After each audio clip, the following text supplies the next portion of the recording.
südames mul ringi käib, on taas maailm samme täis.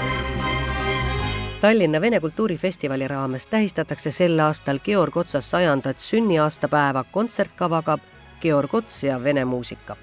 See aasta jäi kuidagimoodi tähistamata suure artisti juubel, kuna tegu on Vene kultuurikeskusega ja Vene kultuurifestivaliga, siis mul tekkis idee kontsentreeruda just Georg Otsa vene repertuaarist. Kontserdil kõlavad nii ooperiaariad, duetid kui ka vene romansid. Georg Ots oli legend, kes võlus inimesi oma erakordselt kauni hääle ja hingestatud esinemisega.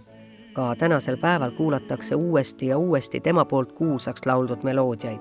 Kuna festival on tõesti suunatud tallinlastele, loomulikult Tallinna külalistele ja just festivali raamides on see kontsert mõeldud tasuta. Svetит прожектор, фанфары гремят, публика ждет, будь смелее, акробат.